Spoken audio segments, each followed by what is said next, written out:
Comamos y bebamos que mañana moriremos. Comamos y bebamos que mañana moriremos. Es el lema que simboliza a una vida, a una existencia, a un trasegar sin sentido. Comamos y bebamos que mañana moriremos. Es el lema de un trasegar la vida sin sentido. Cuando los cristianos escuchamos esta frase, viene a nuestra mente de una del apóstol Pablo en 1 Corintios capítulo 15, donde él expone que si la resurrección no es real, pues comamos y bebamos porque mañana moriremos. Es solo este plano de existencia lo que existe, y ese es un buen lema para aquel que no tiene una perspectiva de trascendencia de la existencia. Dicen los sociólogos que una persona que vivió conforme a este pensamiento fue el Marqués de Sade.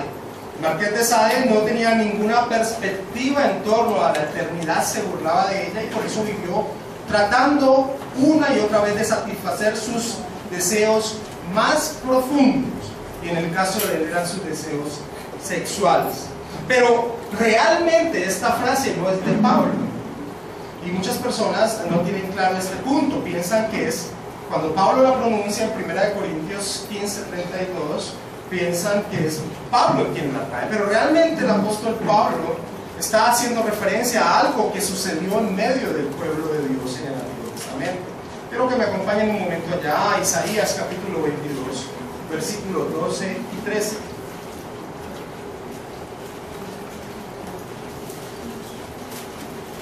El pueblo de Israel, en su pecado, en Jerusalén, estaba a puertas del juicio, y Dios demandó que un día se arrepintieran, que fuera de llanto, de luto. Pero el pueblo hizo totalmente lo contrario, desechando las palabras y la orden de Dios. Isaías capítulo 22, versículos 12 y 13 dice: Por tanto, el Señor Jehová de los ejércitos llamó en este día a llanto y a endechas, a raparse el cabello y a vestir de cilicio. Y esa era la forma de mostrar arrepentimiento hacia Dios por el pecado del pueblo. Pero el pueblo hizo totalmente lo contrario. Y he aquí gozo y alegría, matando vacas y degollando ovejas, comiendo carne y bebiendo vino, diciendo: comamos y bebamos, porque mañana moriremos. Comamos y bebamos porque mañana moriremos es el lema de una existencia que no tiene para nada en cuenta a Dios en su trasegar de los tiempos. Comamos y bebamos porque mañana moriremos no tiene en cuenta el objetivo de la existencia de cada una de las personas que ha pasado, que está pasando y que pasará el trasegar de la vida en esta creación de Dios. El objetivo es la gloria del Creador. Pero comamos y bebamos que mañana moriremos es el lema que muestra una generación, un pensamiento filosófico, una forma de ver la vida que para nada tiene en cuenta ese objetivo de la creación. Hemos llegado al estudio número 21 del Evangelio de Juan. La semana pasada terminamos de exponer el capítulo 6 y hemos enfatizado mucho que ese capítulo marca una diferencia en el ministerio del Señor Jesucristo: un antes, un después, un antes lleno de multitudes, un después solo con unos pocos, sus discípulos, pero también marca un antes y un después porque el evangelista Juan ahora nos va a narrar el ministerio del Señor ya no en Galilea, sino que va a narrar lo que pasó con el ministerio del Señor en Jerusalén. En el capítulo 7 y 8 nos vamos a encontrar con una característica muy fuerte en torno al ministerio del Señor Jesucristo, y es un odio tremendo sobre Cristo. Un odio sobre Cristo. Un odio que va a terminar en su crucifixión. Así que empecemos entonces a estudiar el capítulo 7 de Juan, y vamos en la mañana de hoy a estudiar los primeros 13 versículos. A esta enseñanza le he colocado por título: la actitud frente al transcurrir del tiempo. La actitud frente al transcurrir del tiempo. Leamos versículo 1 al 13. Después de estas cosas andaba Jesús en Galilea, pues no quería andar en Judea porque los judíos procuraban matarle. Estaba cerca la fiesta de los judíos, la de los tabernáculos. Y le dijeron sus hermanos: sal de aquí y vete a Judea, para que también tus discípulos vean las obras que haces. Porque ninguno que procura darse a conocer hace algo en secreto. Si estas cosas haces, manifiéstate al mundo. Porque ni aún sus hermanos creían en él. Entonces Jesús les dijo: mi tiempo aún no ha llegado, mas vuestro tiempo siempre está presto. No puede el mundo aborreceros a vosotros, mas a mí me aborrece, porque yo testifico de él, que sus obras son malas. Subid vosotros a la fiesta. Yo no subo todavía a esa fiesta, porque mi tiempo aún no se ha cumplido. Y habiéndoles dicho esto, se quedó en Galilea. Pero después que sus hermanos habían subido, entonces él también subió a la fiesta, no abiertamente, sino como en secreto. Y le buscaban los judíos en la fiesta y decían: ¿dónde está aquel? Y había gran murmullo acerca de él entre la multitud, pues unos decían: es bueno, pero otros decían: no, sino que engaña al pueblo. Pero ninguno hablaba abiertamente de él por miedo a los judíos. El pasaje del capítulo 7 empieza con esta frase del apóstol Juan: después de estas cosas. Y después de estas cosas nos conecta obligatoriamente con lo que se ha vivido en los pasajes anteriores, especialmente en el capítulo que hemos acabado de estudiar la semana pasada, el capítulo 6. Ahora, la conexión que hace Juan no corresponde a tema directamente. O sea, el después de estas cosas no nos va a conectar con el tema que el Señor había tratado directamente en el capítulo 6, pero sí tiene una conexión en torno a tiempo.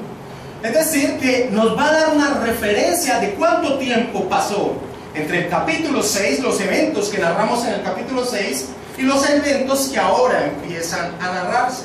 Y nos da esta muestra a través de dos fiestas judías.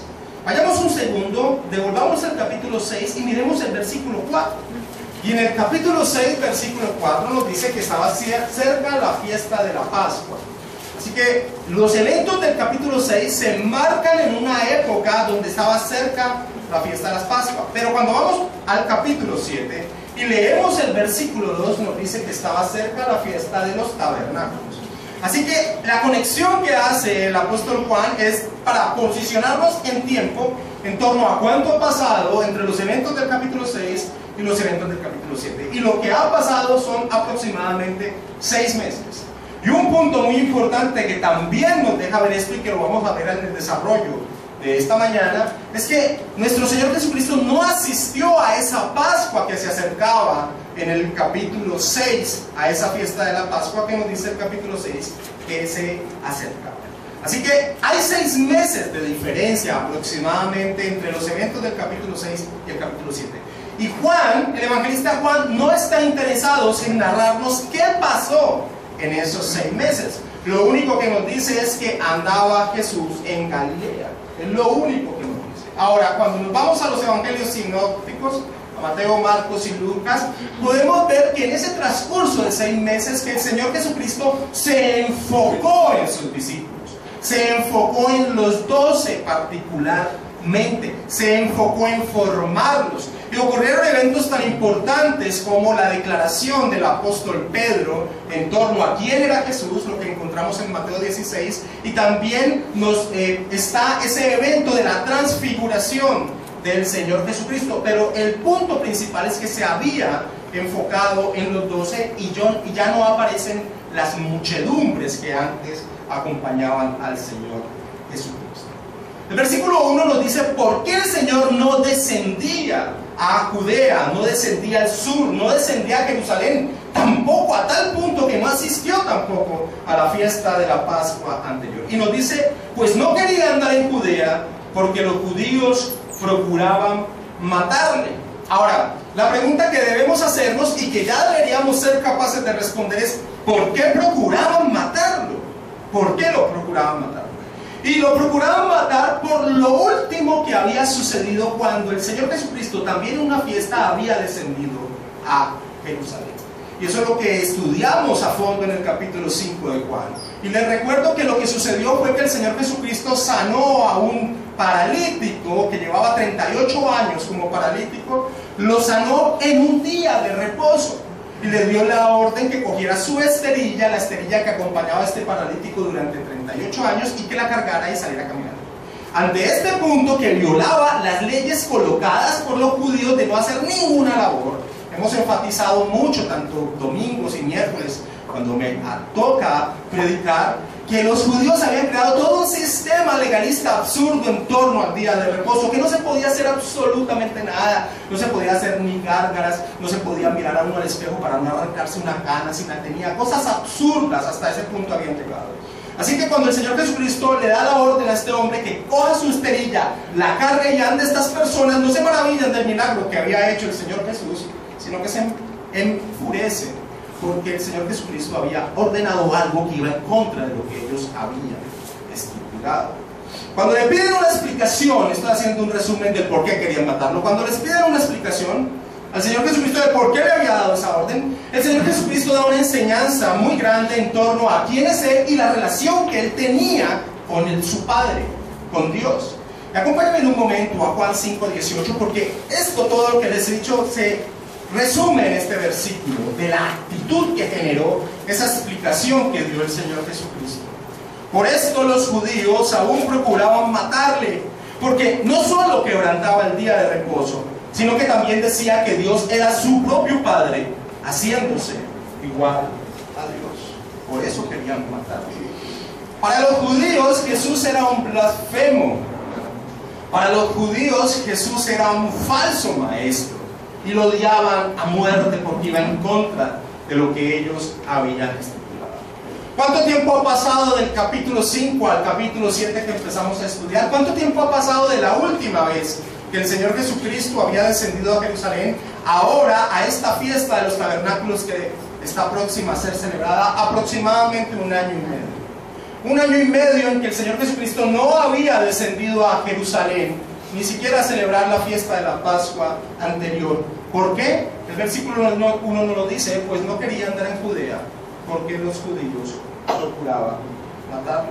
Ahora, en ese año y medio que el Señor no había descendido a Jerusalén, el ministerio del Señor Jesucristo, como lo hemos estudiado, había conseguido una fama tal que eran muchedumbres que los conseguían, y de seguro para los judíos, las personas que habitaban en la región de Judea, y especialmente las personas que vivían en Jerusalén, y especialmente los líderes religiosos de la época, escuchaban todo lo que empezaba a suceder alrededor del ministerio del Señor Jesucristo.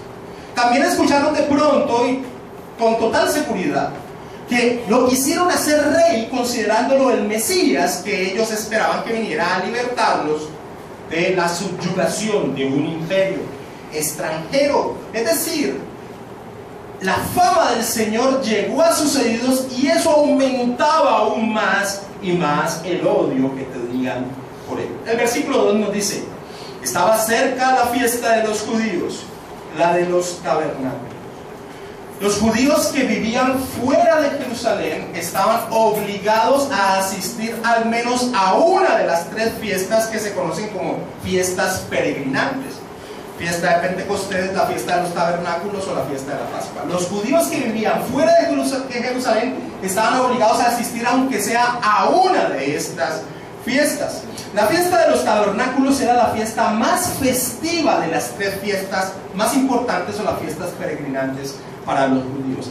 Recordaban ese momento cuando ellos fueron peregrinos en el desierto y tuvieron que vivir bajo chozas, bajo tiendas, bajo enramadas, y recordaban eso, y para recordarlo lo que hacían es que salían de sus casas y creaban enramadas. Aún hoy en día los judíos siguen celebrándolo de la misma manera. Hacían enramadas, hacían chozas y vivían ahí durante una semana. Y ellos recordaban eso con mucha alegría, porque no solo recordaban que Dios los había sostenido en ese peregrinaje en el desierto, sino que también celebraban el hecho de que Dios también había tabernaculado con ellos en ese peregrinaje en el desierto a través del tabernáculo. Así que era una fiesta muy festiva, y vamos a hablar de ella a mayor profundidad a medida que estudiamos el capítulo 7, porque va a tener mucho significado lo que esa fiesta enseñaba. Como Jesús no había querido asistir o no había asistido a la fiesta de la Pascua anterior, y se acercaba a la fiesta de los tabernáculos, sus hermanos en la carne, ¿cierto? Los hijos de José y María, o sea, sus medios hermanos, le incitaban que descendiera a Jerusalén. Y que descendiera a Jerusalén a hacer las maravillas y prodigios que en la región de Galilea se habían visto. Versículo del 1 al 6, volvamos a leer, del 1 al 5. Después de estas cosas andaba Jesús en Galilea, pues no quería andar en Judea, porque los judíos procuraban matarle. Estaba cerca la fiesta de los judíos, la de los tabernáculos. Y le dijeron sus hermanos: sal de aquí y vete a Judea, para que también tus discípulos vean las obras que haces. Porque ninguno que procura darse a conocer hace algo en secreto. Si estas cosas haces, manifiéstate al mundo. Porque ni aún sus hermanos creían en él. Ahora, la forma en que se expresaban o le decían al Señor Jesucristo esto era una forma irónica, era una forma despectiva. Y nos dice el texto el por qué: porque no creían en él. Sus hermanos no creían en él. ¿Qué no creían en él? ¿Qué era lo que no creían en él? Pues no creían exactamente lo que expusimos en el capítulo 6. No creían lo que el Señor había dicho en torno a sí mismo. No creían que Él era el Mesías prometido, que había descendido del cielo y que era el único alimento que llevaba a una vida eterna. No creían eso, no lo podían aceptar. Este mensaje fue el mismo mensaje que no pudieron aceptar la muchedumbre de seguidores que seguían al Señor Jesucristo. Pero de seguro ellos habían presenciado las maravillas que habían sucedido allí. De seguro estaban en el momento en que el Señor alimentó a más de 20,000 personas y muchas otras maravillas que el Señor hizo en Galilea. Pero esas maravillas no los llevaron a la capacidad de aceptar la proclamación del Señor Jesucristo.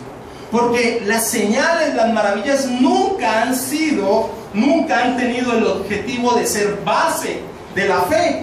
Y eso no les servía a ellos para poder aceptar a su hermano. Ellos lo habían visto crecer con ellos.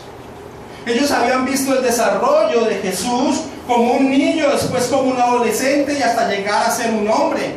Y cuando este hermano de ellos, a pesar de todas las maravillas que hacía, empezó a proclamar que Él era el Mesías prometido, que Él era el único camino a Dios, que Él era el verdadero alimento que David espiritual, ellos no pudieron aceptar eso. Sin perder Juan capítulo 7, vamos un momento al Salmo 69. El Salmo 69 es un salmo muy especial porque es un salmo mesiánico. ¿Qué quiere decir? Es un salmo que profetiza lo que tendría que vivir el Mesías. Salmo capítulo 69, y tiene muchas expresiones. Si ustedes lo estudian en su casa, ustedes van a ver que van a encontrar muchas expresiones en torno a Jesucristo y a su semana de pasión y a su sacrificio. Ahora quiero resaltar el versículo 8, porque el versículo 8 también nos cuenta exactamente esto que estaba sucediendo en torno a Jesús y sus hermanos.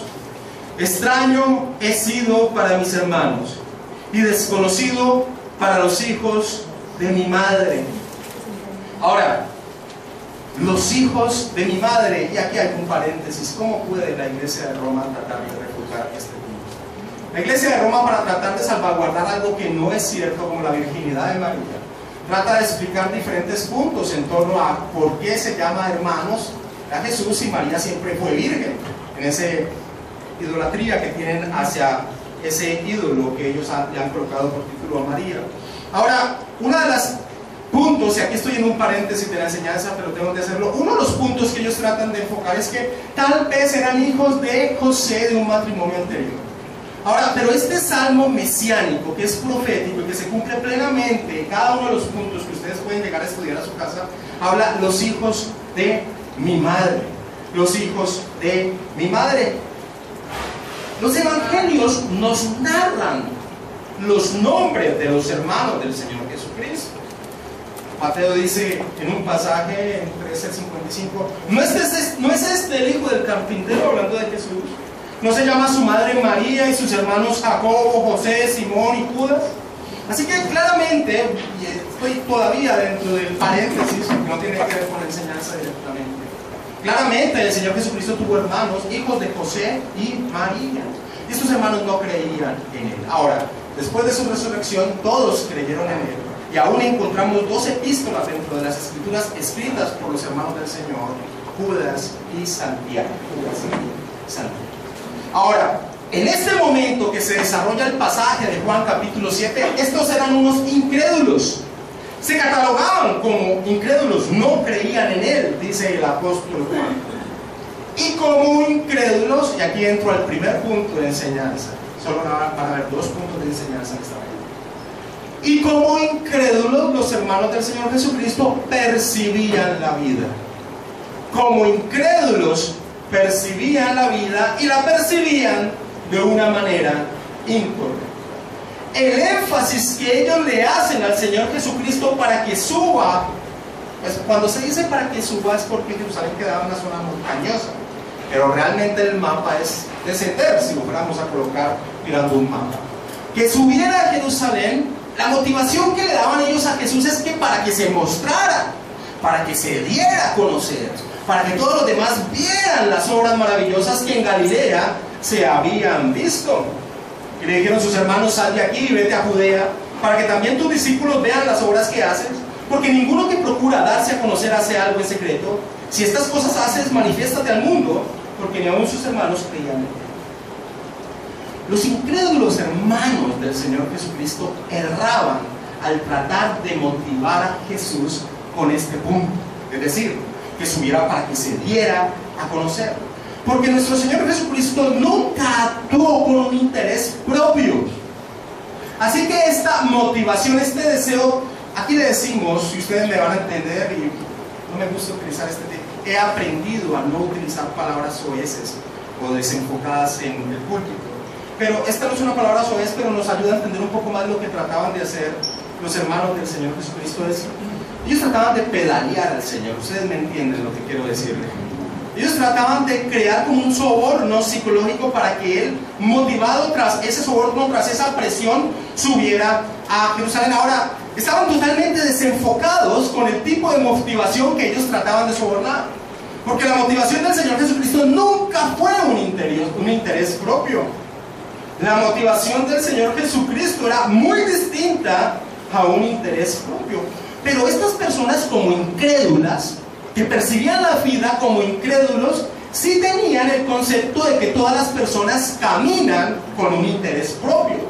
Es decir, que la motivación de una persona es un interés propio. El incrédulo percibe la vida y la vive tratando de satisfacer un interés propio.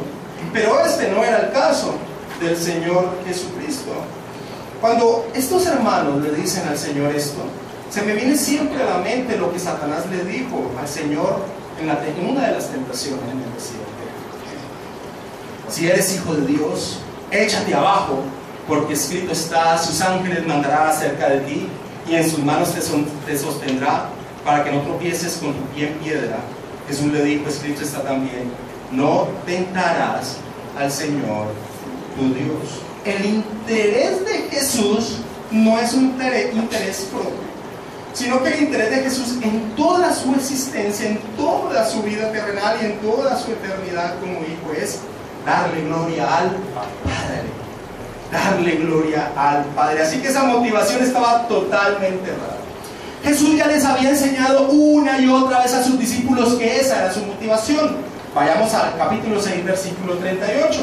Él ya había dicho cuál era la motivación que lo guiaba, lo motivaba a actuar.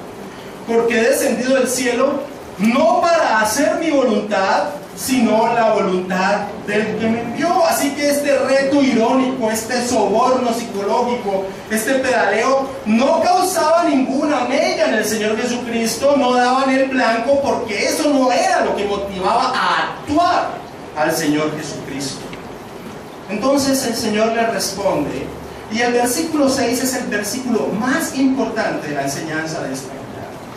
Entonces el Señor le responde algo que tal vez ellos no comprendieron, pero que el apóstol Juan lo deja registrado para que nosotros entendamos el énfasis principal de esta enseñanza. Entonces Jesús les dijo: mi tiempo aún no ha llegado, mas vuestro tiempo siempre está presente. Nosotros debemos tener mucho cuidado cuando leemos los evangelios a la respuesta del Señor Jesucristo. Nosotros nos encontramos que las respuestas del Señor Jesucristo, detrás de ellas hay una gama muy amplia de enseñanza, de sabiduría. Por ejemplo, cuando vienen a preguntarle acerca de si se debe dar el impuesto al Imperio Romano, y esa respuesta que él dice, bueno, pástame la moneda, ¿qué imagen tenés aquí? A la del César, pues da al César lo que es del César y al de Dios. Eso tiene una enseñanza muy profunda. Ahora, cada respuesta que nosotros nos encontremos en el Evangelio en torno a cuestionamientos al Señor Jesucristo, tenemos que tener mucho cuidado porque no son respuestas para salir del paso. Hay respuestas que tienen unas enseñanzas, y todas las del Señor Jesucristo tienen unas enseñanzas muy, muy profundas. En el koine era el idioma griego antiguo que en ese momento se utilizaba en el Imperio Romano. En el koine solo tenían dos palabras para referirse a tiempo: la palabra cronos y la palabra kairos.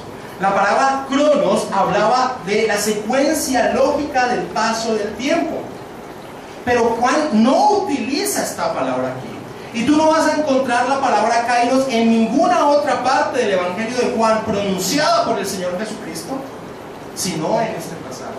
Porque la palabra kairos no solo significa el transcurso lógico del paso del tiempo, sino los eventos que ocurren en ese transcurso lógico del paso del tiempo. En otras palabras, el Señor Jesucristo les está diciendo que la vida de Él tiene una importancia en cada evento que sucede.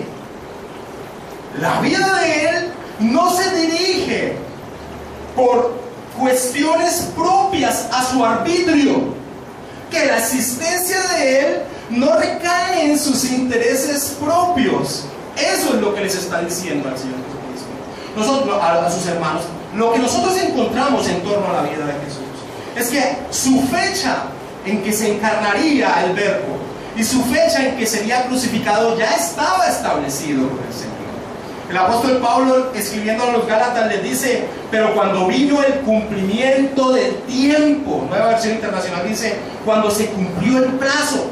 La Biblia, en lenguaje sencillo, dice: cuando llegó el día señalado por Dios, Dios envió a su Hijo, nacido de mujer, nacido bajo la ley. Y también en torno a su muerte, el apóstol Pablo dice: a la verdad, como éramos incapaces de salvarnos, en el tiempo señalado, Cristo murió por los malvados. Así que Jesucristo no bajaba a Jerusalén, o no subía a Jerusalén por miedo a enfrentarse a los líderes religiosos judíos.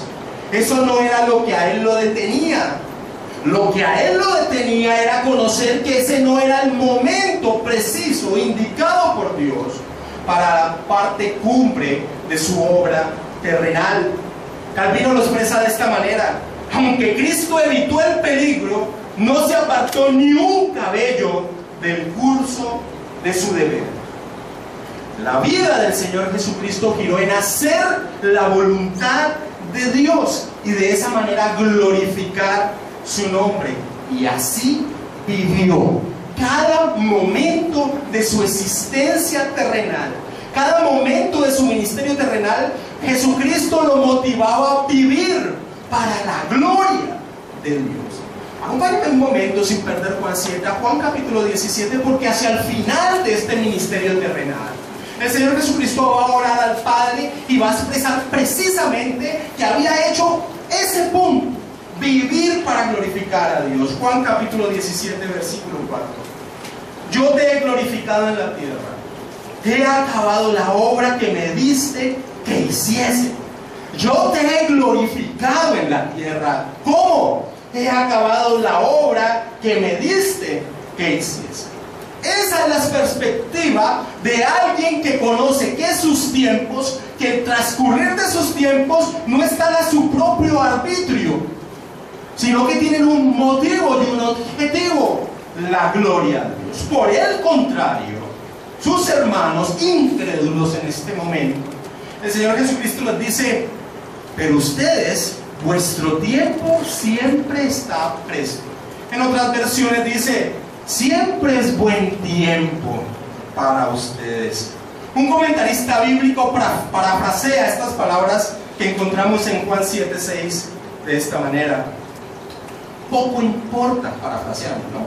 Poco importa cuándo subáis vosotros, porque vuestras acciones no tienen significado, relevancia, importancia, mas conmigo es diferente. No importa cuándo suban ustedes, porque vuestras acciones no tienen significado, relevancia, importancia, mas conmigo no es así. John MacArthur, en torno a este pasaje, dice lo siguiente, de una forma muy aguda, como él dice las cosas: si eres incrédulo, tienes una cita con Dios cuando mueras. El resto del tiempo está por tu cuenta. Si eres incrédulo, tienes una cita con Dios cuando mueras. El resto del tiempo, utilízalo como bien te dé la gana. Esas paráfrasis mías. Más para explicar lo que está diciendo MacArthur. No es que Dios no sea providente con la vida de todas las personas. Eso no es lo que está diciendo MacArthur acá. Lo que quiere decir es que la existencia de los incrédulos en el transcurrir de su tiempo es sin sentido, es inútil, es irrelevante. ¿Por qué? Porque toda la creación, todo lo que existe tiene un objetivo: glorificar a Dios. Así que el transcurso del tiempo de una persona que no tiene como motivación principal glorificar a Dios es algo sin sentido. No tiene ningún sentido. El apóstol Pablo, después de finalizar toda la exposición del plan de salvación de Dios, termina diciendo: porque todo es de Él, y por Él, y para Él, a Dios sea la gloria. Porque todo es de Él, y por Él, y para Él, a Dios sea la gloria. Ahora, el incrédulo vive para sí mismo. ¿Cuál es la motivación de un incrédulo? Satisfacer sus propios deseos. Sus días no tienen ningún significado. Llegan al final de ellos tan vacíos como empezaron. Llegan al final de sus días sin haber llenado lo que no se explican que debe ser llenado. Salomón, ya anciano, después de haber experimentado todo lo que tratara de llenar su vida, satisfaciendo sus más profundos deseos de todo tipo, sexuales, de posesiones, de fama, de sabiduría, de todo, y era un hombre que tenía la capacidad de satisfacer todo lo que él creía que iba a dar significado a su vida, termina dando un consejo después de ese fracaso. Cada vez que recorría un camino que él pensaba que le iba a dar significado a su vida, lo lograba y veía que eso no llenaba realmente de significado a su vida, decía: todo es vanidad y aflicción de espíritu, terrible. Estas son palabras que podemos expresarlas, pero sentirlas es horrible. Vivir, pasar la vida sin un sentido es algo terrible. Las personas que se suicidan no encontraron el significado de su vida, la mayoría de ellas. Podían tenerlo todo: fama, posesiones, dinero, belleza, pero no tenían algo que no podían explicar. Salomón termina diciendo en Eclesiastés: el fin de todo el discurso oído es este: teme a Dios y guarda sus mandamientos, porque esto es el todo del hombre. ¿Sabes cuál es el significado de la vida de los no creyentes? El significado de la vida de los no creyentes es que no hay significado en la vida. Bernard Russell fue un famoso erudito, intelectual, filósofo, matemático, ateo, ya muerto, y está en los infiernos, sin lugar a duda. Bernard Russell decía esto: a menos que supongas que hay un Dios, la pregunta acerca del propósito de la vida es irrelevante. Este hombre, ateo, podía en su inteligencia poder afirmar esto. A menos que supongas que hay un Dios, la pregunta acerca del propósito de la vida es irrelevante.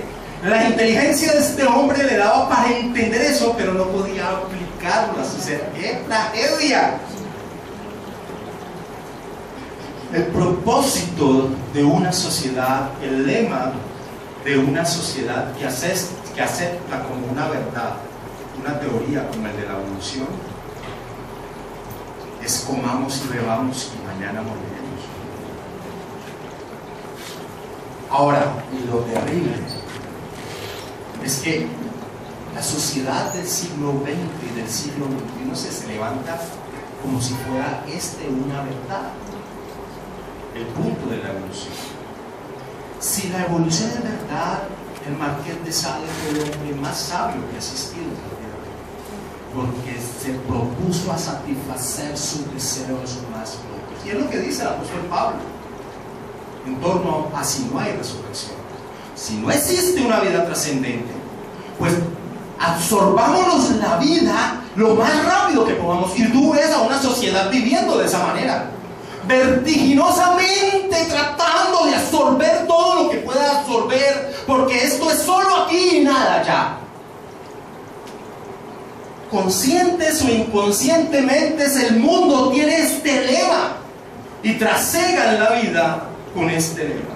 Lo más terrible es que yo veo a muchos cristianos en el mismo afán, y tengo que poner en duda muy grande que sean cristianos, porque ser cristianos no es solo entender las doctrinas. Ser cristiano es hacerlas vida en su vida, en la forma en que percibe la vida.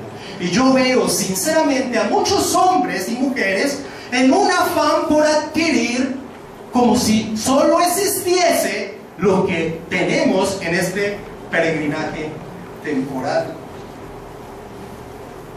Los primeros 7 versículos, los primeros versículos de Juan capítulo 7, los encontramos con dos perspectivas de vida. La de los incrédulos, que viven para satisfacer sus deseos, esa es su motivación. La de aquel, como Jesús, nuestro ejemplo, que es consciente que sus tiempos tienen un significado en torno al propósito de toda la existencia, y es glorificar a Dios.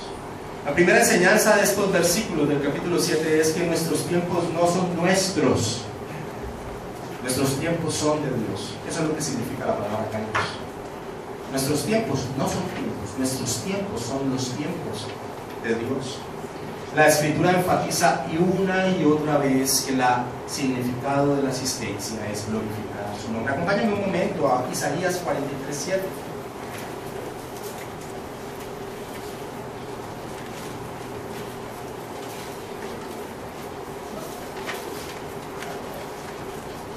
Isaías 43:7 está hablando el Señor acerca de los que Él ha llamado para sí, a los elegidos, a los escogidos. Todos los llamados de mi nombre, para gloria mía los he creado, los formé y los hice. Todos los llamados de mi nombre, para gloria mía los he creado, los formé y los hice. El creyente tiene un significado en su existencia. El no creyente no haya significado en su existencia. Vamos a colocar una ilustración bíblica.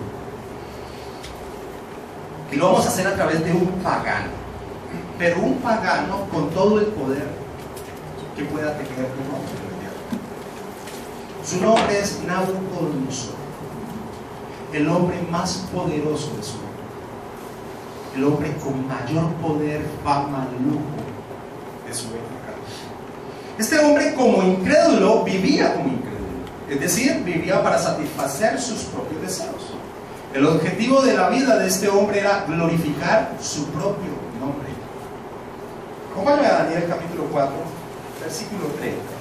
Este hombre una mañana, como muchos hombres, aún hombres que llevan el título de cristianos, se levantó, abrió las cortinas de su palacio, vio la maravilla de Babilonia. Ustedes saben que Babilonia fue catalogada por los griegos como una de las 7 maravillas del mundo antiguo. Abrió las cortinas de su imperio, no sé si habría cortinas, miró las ventanas y vio la gloria de Babilonia y dijo lo siguiente, Daniel capítulo 4, versículo 30. Habló el rey y dijo: ¿no es esta la gran Babilonia que yo edifiqué para casa real con la fuerza de mi poder y para gloria de mi majestad. Miren, Nabucodonosor es un ejemplo, pero no hay que ser ni rico. No solo los ricos viven para satisfacer sus propios deseos. El pobre más paupérrimo, si no es creyente, vive de la misma manera. Ahora con menos medios, pero vive de la misma manera. Tiene el mismo objetivo: darle gloria a su ser.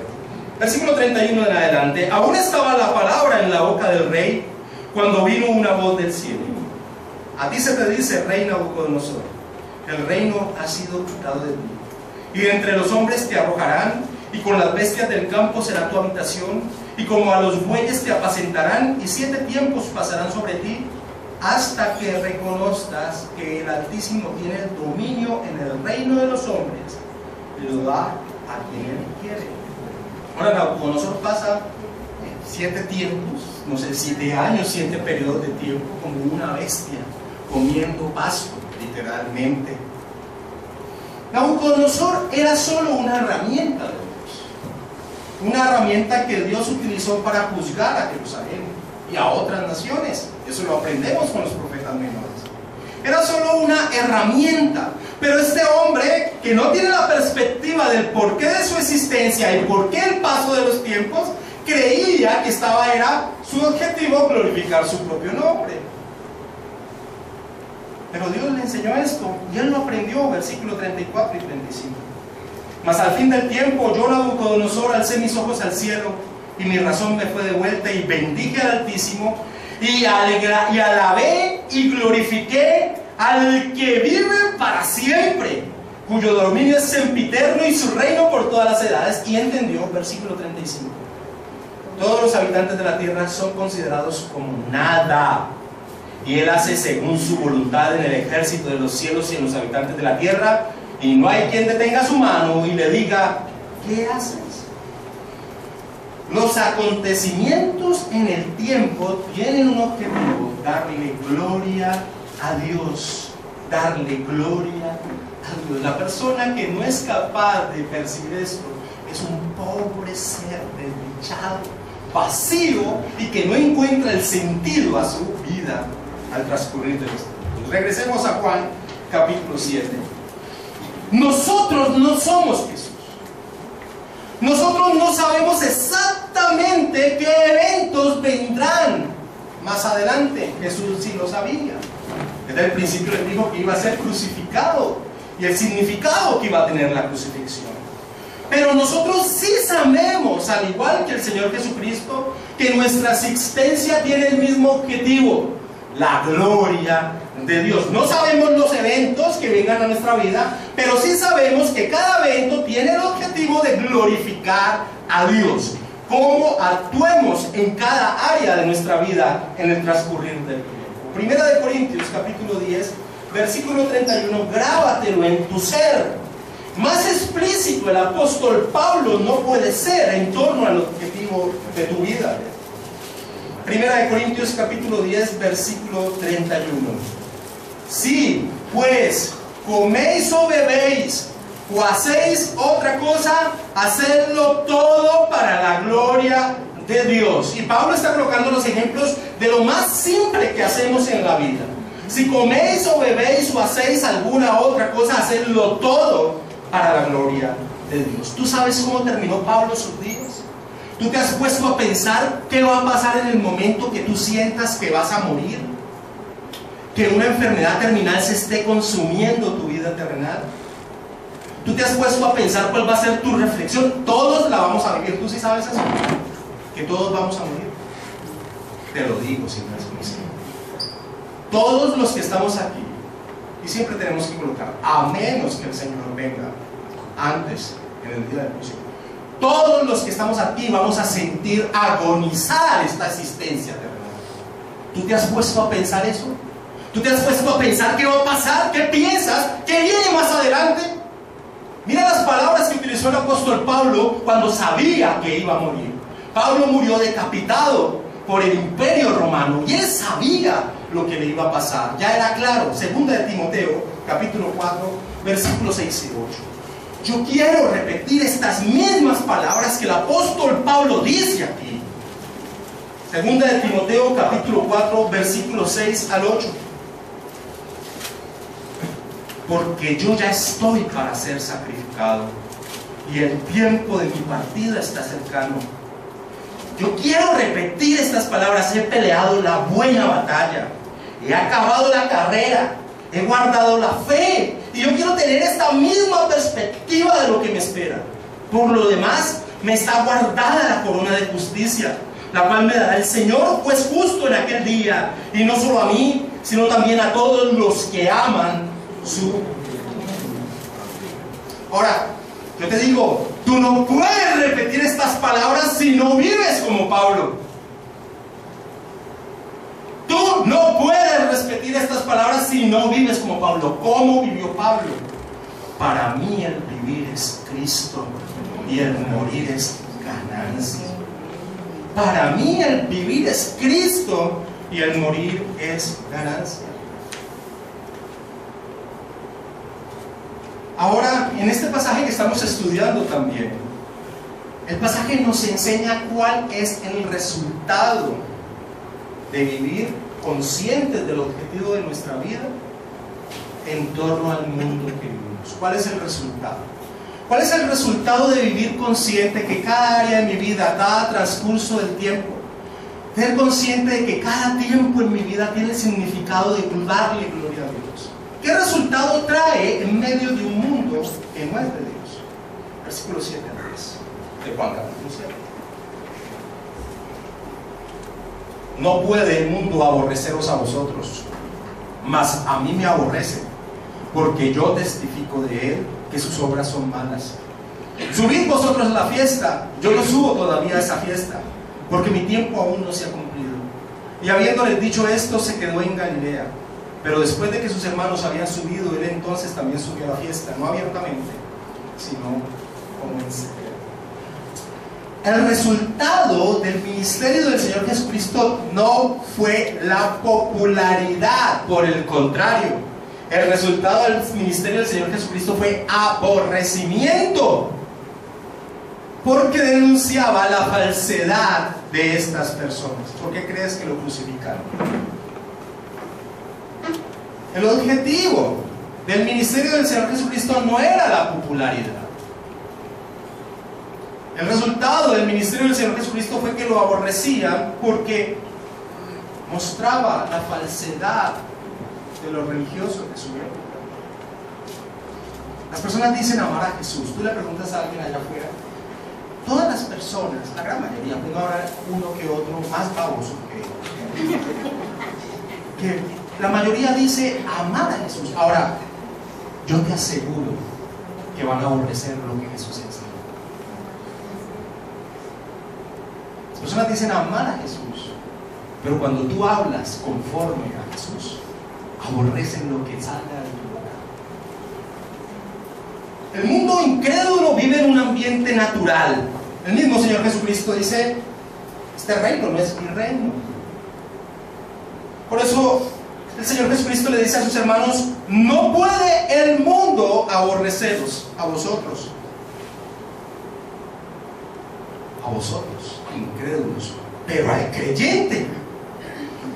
El creyente que vive para la gloria de Dios en cada área de su vida, que percibe la vida de forma muy distinta al incrédulo, inevitablemente va a ser aborrecido por ese mundo incrédulo.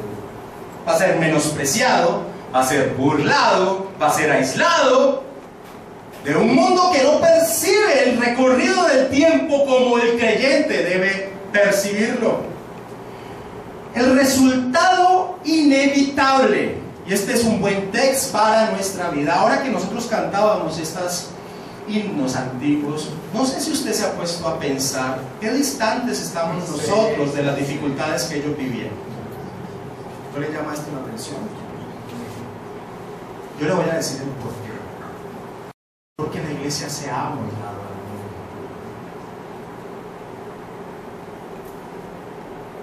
Por eso nos suenan tan distantes estos himnos. Ahora, el resultado inevitable de alguien que percibe la vida sabiendo que el objetivo no es su propia gloria, sino la propia gloria de Dios, sino la gloria de Dios, inevitablemente tiene este resultado. Y quiero hacer un recorrido de unos 7 versículos donde enfatiza este punto. Y empecemos por Juan, capítulo 15, versículos 18 y 19.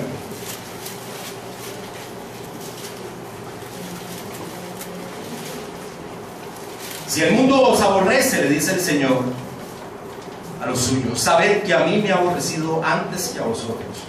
Si fuerais del mundo, el mundo amaría lo suyo.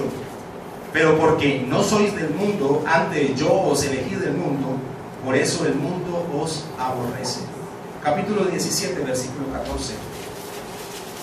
Orando al Padre: yo les he dado tu palabra y el mundo los aborreció, porque no son del mundo, como tampoco yo soy del mundo. Vamos a Mateo, capítulo 10, versículo 22.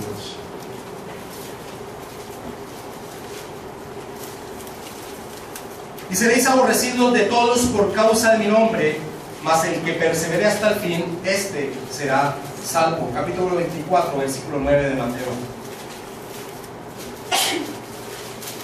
Entonces os entregarán a tribulación y os matarán, y seréis aborrecidos de todas las gentes por causa de mi nombre. Lucas, capítulo 6, versículo 22.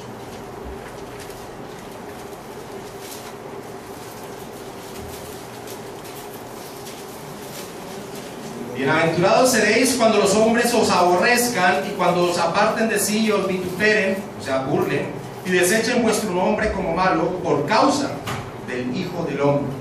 Primera de Juan, capítulo 3, versículo 13.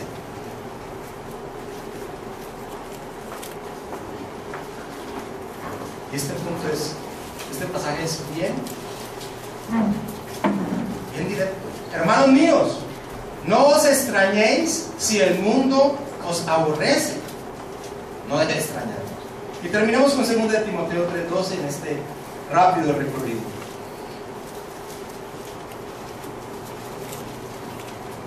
Y el apóstol Pablo le dice a Timoteo: y también todos los que quieren vivir piadosamente en Cristo Jesús padecerán persecución. Así que un buen test para ti mismo allí en tu interior, le pido al Espíritu Santo de Dios que así sea. Un buen test es preguntarnos qué tan acomodados estamos en este mundo, como pez en el agua. ¿Qué tan cómodos te sientes en este mundo? Los cristianos para la sociedad somos los intransigentes, los orgullosos que creemos que solo nosotros tenemos la verdad. Esos son los cristianos para el mundo. Los cristianos para el mundo somos los discriminatorios, retrógrados, anticuados, que no aceptan la diversidad sexual. Los cristianos para el mundo allá afuera somos los retrógrados que vivimos nuestra vida guiada por un libro escrito hace más de 1000 y pico de años. Esos somos los cristianos. Los cristianos, como decía el apóstol Pablo a la iglesia de Corintios, somos olor de muerte para los que se condenan. Olemos feo. Somos repudiados. El verdadero cristiano. En mi perfil de Facebook coloqué una entrevista que le hicieron a Marty Lloyd Jones en el año 1970. Recomiendo que se la vean. ¿Por qué?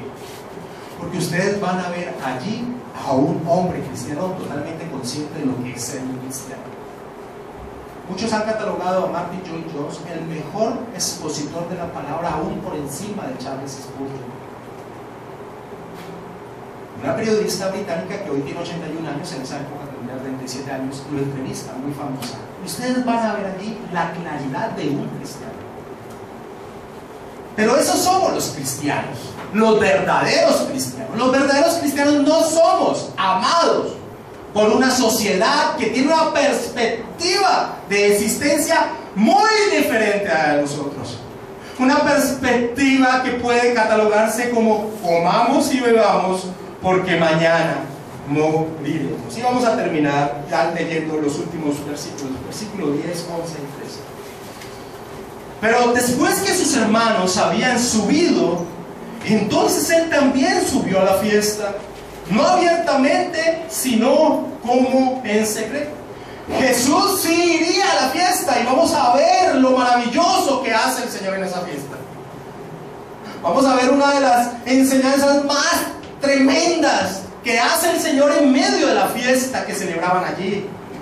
Pero no subirían a la manera que los hermanos le impulsaban a subir.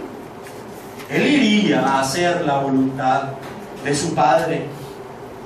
Ese era el objetivo de su existencia.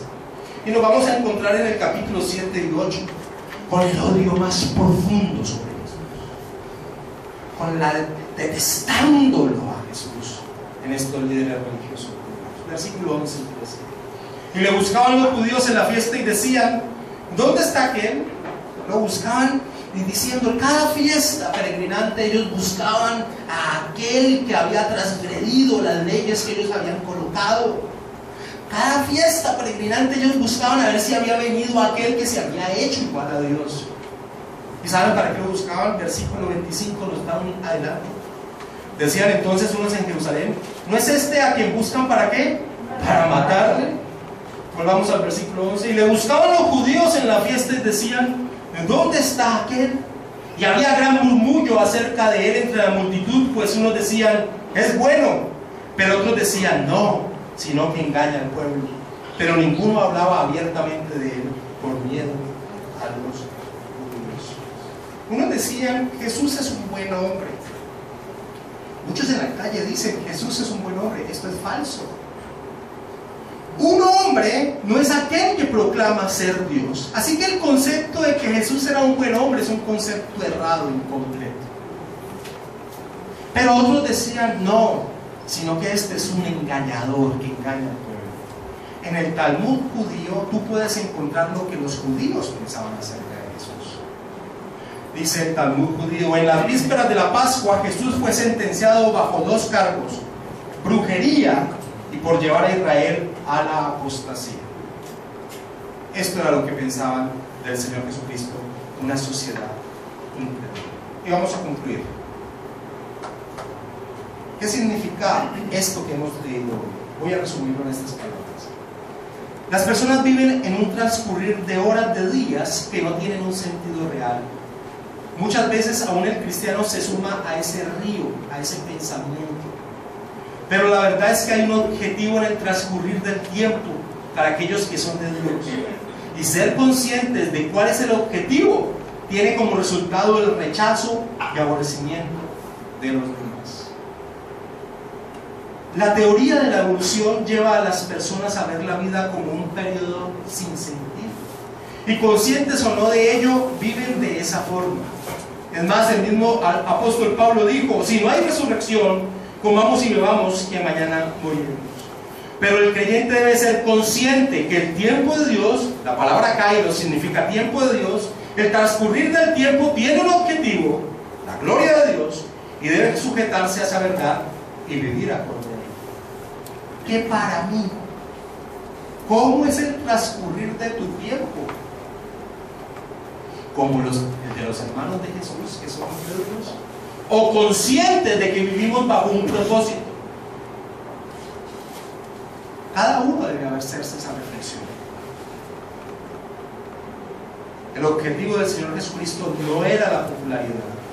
El objetivo del Señor Jesucristo era cumplir la voluntad de Dios. Nuestros tiempos no son nuestros tiempos. Estoy hablándole a los creyentes. Nuestros tiempos no son nuestros tiempos, son los tiempos de Dios. Vamos a ver.